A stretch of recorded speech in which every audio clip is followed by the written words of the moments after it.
In my years of doing this, so something like a little over 50 years, what I found is that many times in my life, things that surprised me were because they never happened in my lifetime before, but they happened many times in history.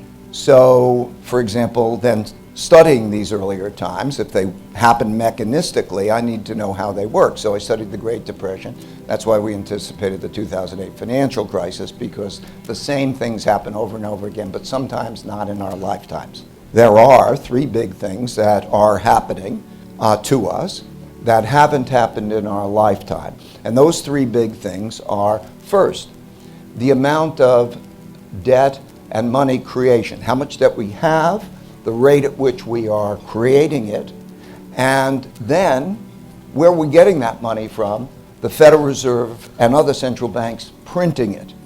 So that has never happened to this degree except for the 1930 to 45 period, which I studied before. The second of those two things is the amount of internal conflict, populism of the left and the right, irreconcilable differences, with the largest wealth gaps that have existed. So the greatest political gaps, the greatest amount of populism, largest wealth gaps.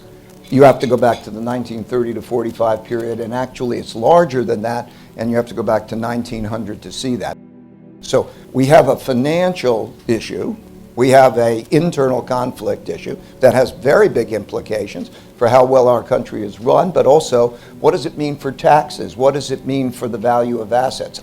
And the third was international conflict. So in my whole lifetime, the United States was clearly a dominant power, and we were in the American world order. 1945, the United States became the leading world power, accounted for half world GDP. We had 80% of the world's money, because gold was money then, and we had a military monopoly.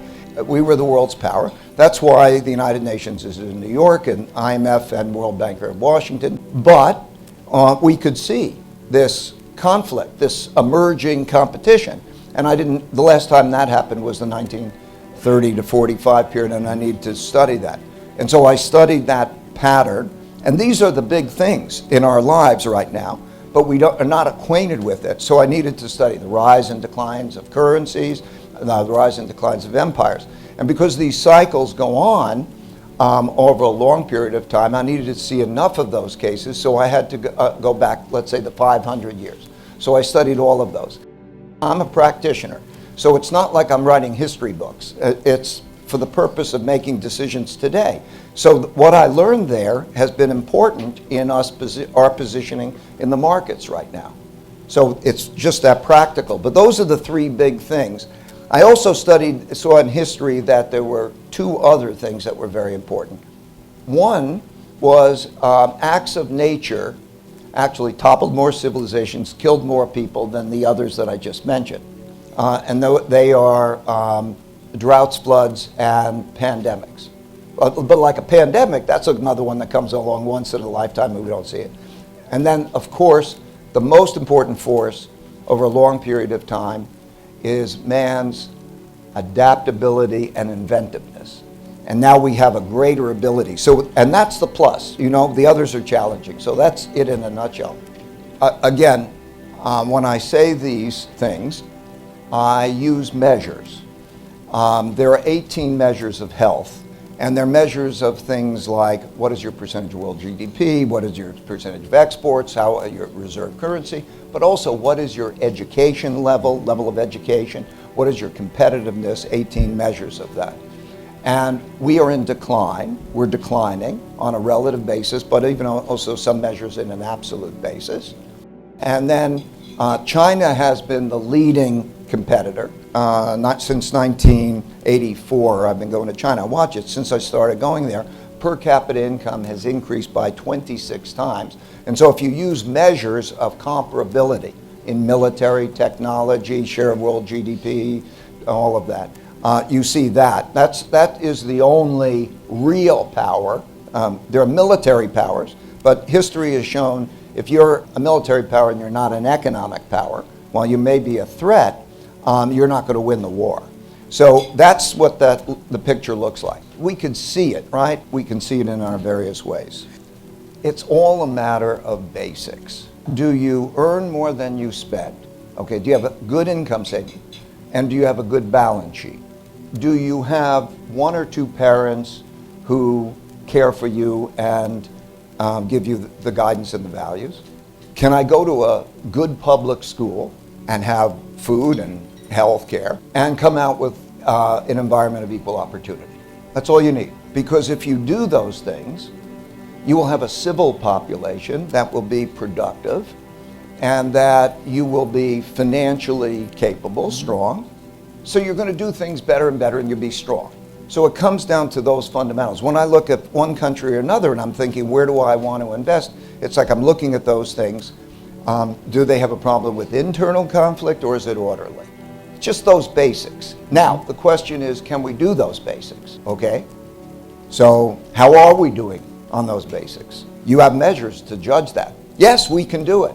And I think the most important thing is how we are with each other. Like, do we have a democracy in which we can come together and have a very strong bipartisan middle, okay? And then work on dealing with those things. So that becomes the big question, I think. But what happens is, it's really simple, you know? The way the system works is, if you give a lot of money and credit, and you make it cheap enough, they will spend it. Okay, but when you create debt, it's stimulative over the short run and depressing over the long run. Because when you have to pay it back, then you have to earn more than you spend to pay it back. So what do you do with that debt? Okay, if you make it tough to pay it back, then what happens is you have an economic downturn. If you make it easy, you print the money. That's the cycle.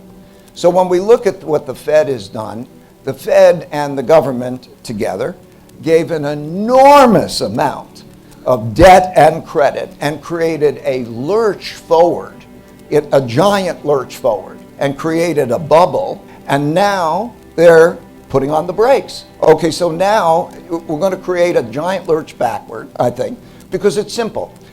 The amount of, we talk about inflation. Inflation is a very simple thing.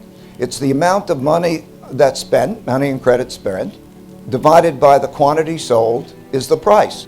And so if you take that money away, you can't get rid of inflation. The way you get rid of inflation is to get people to spend less. And that is what an economic downturn. So the cycle goes like that, and then when you get to the point where, let's say, the economic pain is greater than the inflation pain, then you see them do the opposite. So we're going through that particular cycle. Think about the supply-demand of bonds. We have to sell debt. The government is going to borrow, central government is going to borrow about 5% of GDP. So they have to sell bonds in that amount. The Federal Reserve is going to sell, or however run off the balance sheet, about 5% of GDP. That's 10% of GDP. Who's going to buy the bonds? Who's going to buy that? Now they don't want to buy the bonds. We've had, pension funds, others, they don't want to buy that bonds. Foreigners don't want to buy the bonds. So then the way that works is interest rates have got to go up to a level that constricts private credit demand. And when that happens, then there's less spending. That's the mechanics. So there's that trade-off, and I think we're going to be in an environment in which they're trying to navigate these two difficult.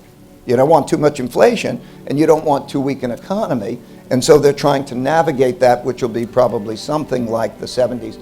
And that's all happening in the context of the political conflict, which is very important, right, and the international conflict, because the international conflict has bearing on things like inflation, supply lines, and all of that.